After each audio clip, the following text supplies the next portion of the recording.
GMNA uses artificial intelligence for generated speech, visuals, and production. AI-generated content may contain errors. Please verify important information before making decisions or taking action.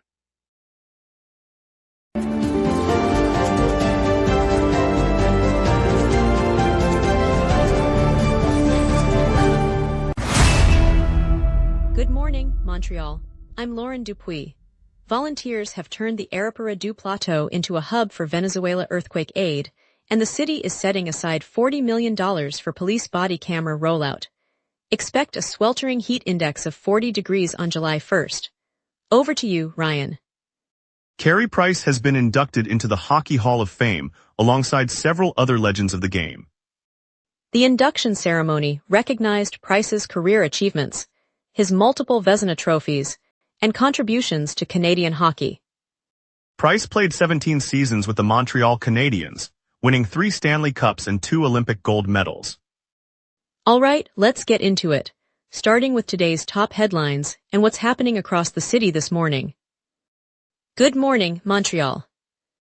Volunteers from the local Venezuelan community stepped into the Arapara du Plateau on the Plateau Mont-Royal yesterday, turning the bustling eatery into a coordination hub for earthquake relief. After 2 powerful tremors struck Venezuela on Wednesday, donors flooded the restaurant with food, medical kits, and clothing. Volunteers sorted the contributions, packed boxes, and arranged transport to partner organizations preparing shipments abroad. Restaurant owner Carlos Ramirez welcomed the effort, offering kitchen space and his staff's assistance. Organizers said the rapid response reflects the strong ties between the neighborhood and families still affected by the devastation. The initiative aims to channel immediate aid, while longer-term support plans are developed by international charities. Community members expressed hope that the collective effort will bring tangible relief to those rebuilding their lives. Neighbors from nearby Myland also stopped by to drop off extra blankets and bottled water. Rainfall across the off-island suburbs is turning this June's strawberry harvest into a sweeter, more abundant crop, and experts say shoppers could see lower prices at the market. The extra moisture has boosted sugar levels in the berries, according to agronomists who monitor the region's fields. Higher yields mean more fruit to fill grocery shelves, which typically pushes prices down. Local food analysts note that the unusually wet conditions are unusual for the season, but they also bring a welcome boost to flavor and affordability. Farmers in the area report that their plants are thriving, and distributors expect the trend to continue through the rest of the summer. Consumers can look forward to tastier strawberries without the premium cost that often accompanies a drier harvest. Local grocery aisles are already displaying the plump, ruby red fruit, inviting shoppers to enjoy the season's best. The City of Montreal announced today that it has set aside $40 million to fund a new body camera program for the Montreal Police Service. The allocation will cover purchase, training, and deployment of the devices across the force, officials said.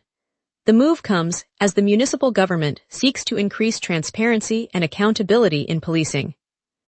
Police leadership confirmed the rollout will begin later this year, with officers expected to start wearing cameras on patrols by early next year. The funding was drawn from the current budget and will be managed by the city's finance department. Critics have called for clearer oversight, while supporters argue the technology will provide valuable evidence in investigations. The program marks the largest investment of its kind in the city's recent history. Implementation will be monitored by an independent advisory board to ensure compliance with privacy standards. Farmers across the Montérégie region are voicing strong opposition to a proposed 100-megawatt wind energy project slated for development by the local municipality. The plan, announced early this morning, would see turbines erected on farmland, prompting concerns that valuable agricultural land could be lost and that crop yields might suffer. While Quebec's government continues to push for expanded renewable capacity, the agricultural community argues the project threatens their livelihood and the province's food security. Municipal officials say the wind farm aligns with provincial climate goals and could bring new revenue streams, yet they have not offered detailed mitigation measures for the farmers. The dispute highlights a growing tension between clean energy ambitions and the preservation of Quebec's traditional farming landscape, with both sides awaiting further negotiations. Stakeholders say a decision is expected within the coming months, as the province balances climate targets with agricultural preservation. Yesterday, Quebec's Auto Insurance Board joined forces with the province's Motorcycle Association to promote portable airbag safety vests for riders. The two groups announced a campaign urging motorcyclists to add the inflatable vests to their gear, saying the technology can reduce the severity of injuries in crashes. Officials highlighted that motorcycle fatalities remain a persistent problem across the province, and that expanding protective equipment is a key component of a broader strategy to cut the death toll. The board will distribute informational brochures through dealers and riding schools, while the association plans demonstration events at major riding clubs. Riders are encouraged to consider the vests as a supplement to helmets and jackets, with the hope that wider adoption will translate into fewer fatal outcomes on the road. Safety advocates point to similar programs in other jurisdictions that have cut injury rates by up to 15%. Coming up, we break down Timofey Runso's Canadiens debut and a sweltering heat index of 40 degrees. We will be right back. Watch the local sunset tonight at 6 p.m. for all your local Montreal news. If you run a venue, a comedy night, a concert, a fundraiser, you already know the hardest part isn't the show. It's selling the seats. Theaterfiller changes that. In minutes, you're set up with your own ticketing page, QR code delivery, and a door scanner. No technical headaches. No middleman taking a cut of your night. Your event, your tickets, your revenue. Go to theaterfiller.com and fill every seat. Welcome back, everyone. I hope you had a quick break. Let's dive into today's headlines, and now Ryan Mercer will take us through the local stories. Yesterday at the NHL entry draft in Buffalo, the Canadiens chose Russian forward Timofey Runso on the second day of the event. Runso joins a roster that fans will be watching as the new season approaches. In a separate move, the Maple Leafs traded defenseman Brandon Carlo to the St. Louis Blues, receiving 2 third-round picks in return. Toronto adds draft capital while St. Louis bolsters its blue line depth. Both decisions came as teams across the league shuffled assets and evaluated talent, setting the stage for training camps and the upcoming schedule. Local supporters will see these names on jerseys and in preseason lineups in the weeks ahead. For those planning to attend the first home games, the new additions could affect ticket interest. St. Louis expects Carlo to provide a steady defensive presence as it rebuilds. A heat index of 40 degrees Celsius is forecast for July 1st, prompting health officials to warn residents about the risk of dehydration and heat-related illness. Meteorologists say the combination of high temperature and humidity will make the perceived temperature feel like 40 degrees, the highest reading of the season. The warning specifically mentions people engaged in outdoor activities, including movers and delivery workers, who are advised to carry water and take frequent breaks in shade. Schools and community centers are being asked to keep cooling stations available, and the Provincial Health Agency recommends staying indoors during the peak afternoon hours. Residents are reminded to check on elderly neighbors and pets, as the extreme conditions could exacerbate existing health issues. The forecast underscores personal preparation as the city braces for the upcoming heat wave.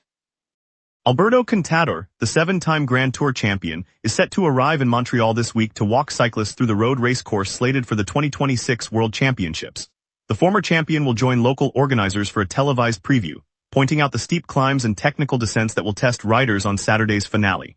Fans can expect his seasoned perspective on where attacks are likely and how the city's cobbled sections will shape the competition. The analysis will air on the public broadcaster's morning program, giving riders and spectators alike a clear picture of the challenges ahead. With Montreal gearing up to host the UCI Road World Championships, Contador's insight adds a professional layer to the city's preparations. Local cyclists are eager to hear his tips on pacing and nutrition, while school groups will have a chance to view the segment during physical education classes. Quebec Provincial Police have activated a silver alert after a 75-year-old man vanished from his residence in Manville, Lanaudière, on the afternoon of Friday, June 26. The alert, a public notification system used when seniors or individuals with cognitive impairments go missing, was issued because authorities believe the senior may be disoriented.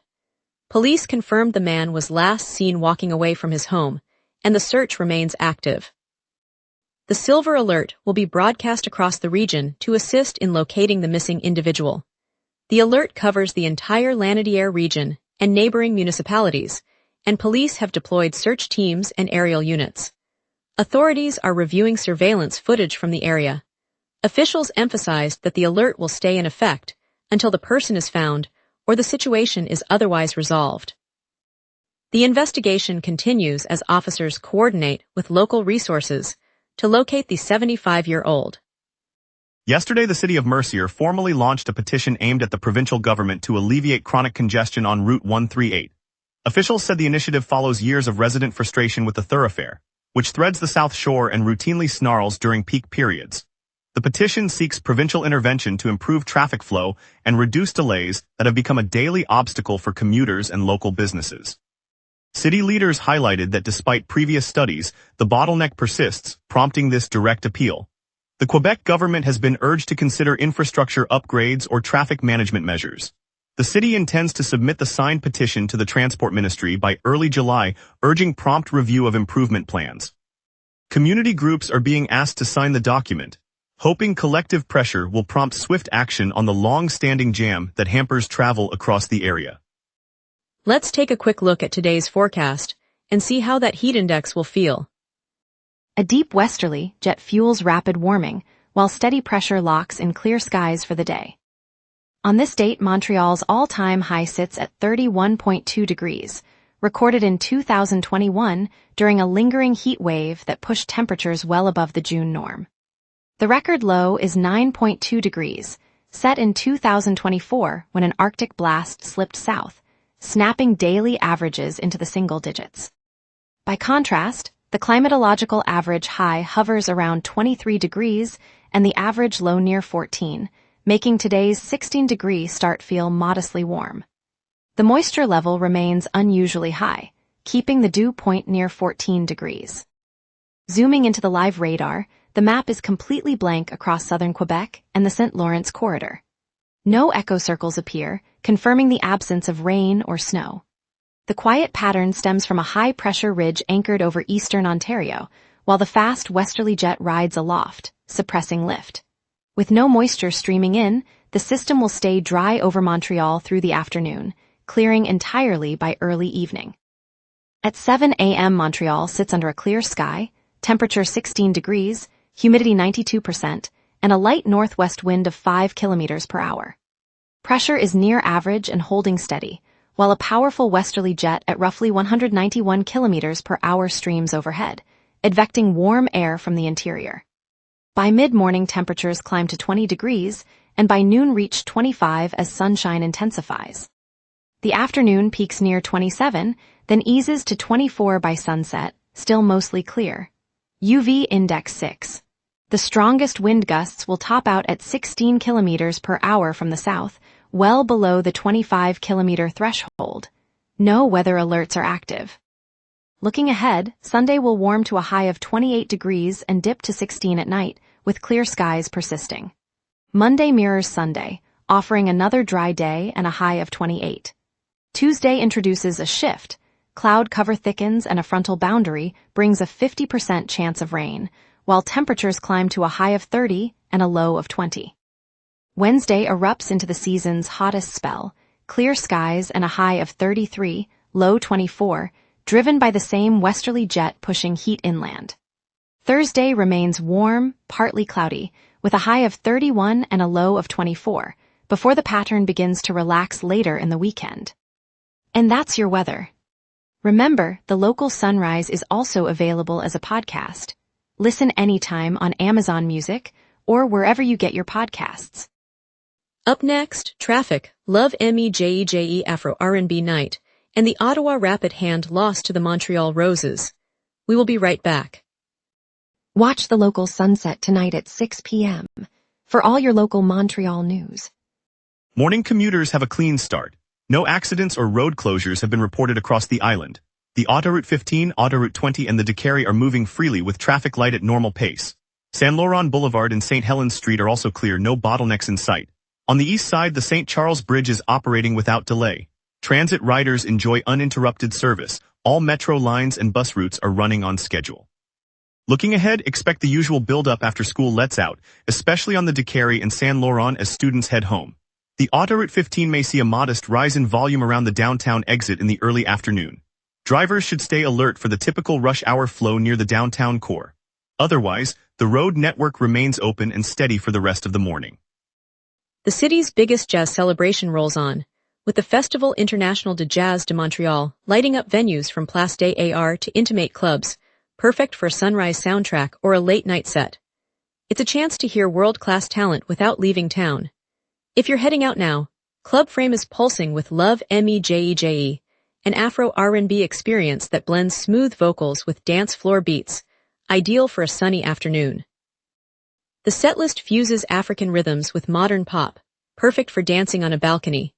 The Holy Festival of Colors brightens the Old Port today, offering color throws, music and food for a vibrant street party you can join right now. Grab a white shirt and dive into the color-filled celebration. Looking ahead, the El International des Feux Loto Quebec fireworks competition kicks off tomorrow, promising dazzling night skies across the city for weeks to come. Mark your calendar for a family night out under the explosions. And now here's Tyler with sports.